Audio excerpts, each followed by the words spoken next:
When I got to Fort McMurray, that was my 15th city in 20 years, you know, because I did a lot of traveling before I met Kathy, and Kathy and I probably had one of the shortest going out periods of anything, because I wasn't in New Jersey that long, but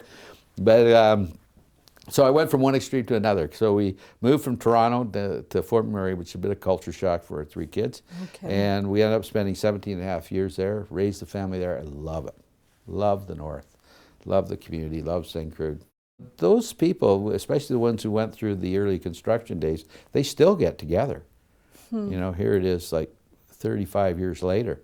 They said there's something special about the oil sands. It's new, and of course you got the harsh weather, and there's a tremendous can-do attitude up there. When we went there, it was 35,000 people, and it stayed that way till about 96.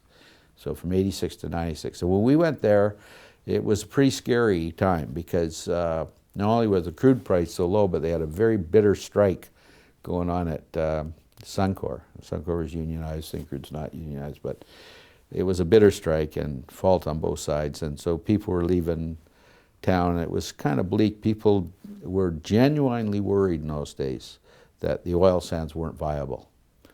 And my boss, my predecessor, Ralph Shepard, was sent there, and he was reputedly, and probably deserves the thing, of the toughest manager in Imperial Oil, and he really drilled in the importance of starting to get our cost structure in line, and turned out he was a great mentor for me and Jim Carter and all of us at the Syncrude, because he was very, very tough, but he was very principled, and he taught us some good values, and he got us, I think, going down the right path. And so I started there in '86 as Vice President of Finance Administration, which new areas for me, so I was getting some good development.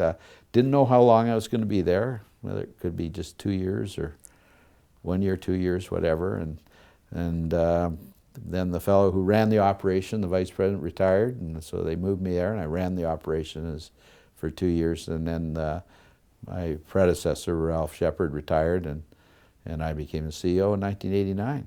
And so I was CEO for over 14 years. Retired in 2003.